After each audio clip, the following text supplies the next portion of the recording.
Bungie is one of the most acclaimed video game developers in the industry, from their early hit Marathon to Destiny and, of course, Halo. Since the company was acquired by Microsoft, the majority of their work has been focused on Xbox consoles. Their first work with Microsoft was in the development of Halo Combat Evolved for the original Xbox. Now, originally, Halo was meant to be Marathon 4, but it was likely decided against due to Marathon being the flagship title of Apple's Mac OS, which was the biggest competitor to Microsoft Windows at the time. When you play Halo, the similarities to Marathon are enormous. You are a futuristic soldier saving a giant spaceship from an alien invasion.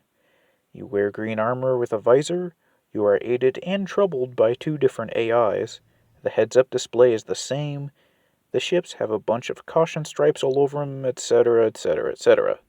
Not to mention the Marathon logo is plastered all over this game. The title card, weapons, stage layout, loading screen, ID badges, you name it, and there's a Marathon logo on it. Don't worry, it's not a sequel since Bungie put those claims to rest, but they instead label it as a spiritual successor. Whenever I play it, though, it feels more akin to Half-Life or a Tom Clancy game. I say this because it has a very Half-Life feel when the Flood is introduced to the game, which gives it a more horror-type vibe.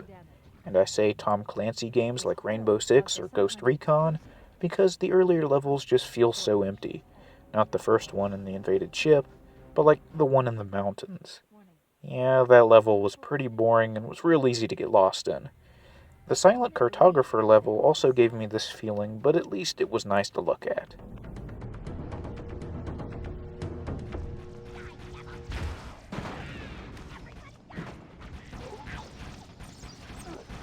I tended to favor the indoor stages versus the outside ones since they seem to alleviate the issue with lots of enemies and more detailed environments.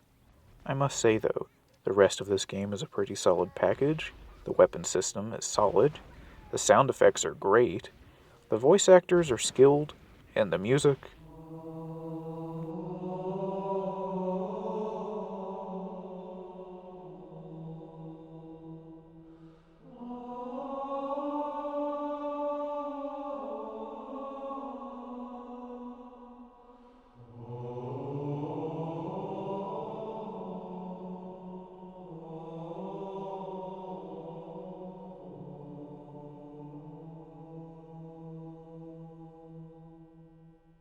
I get the chills every time I hear that music. Even from a narrative perspective, though, Halo is actually pretty good. It never really feels too video gamey, which is a hard feat that even the biggest games struggle with, especially at a time when full 3D games were still relatively new to some people.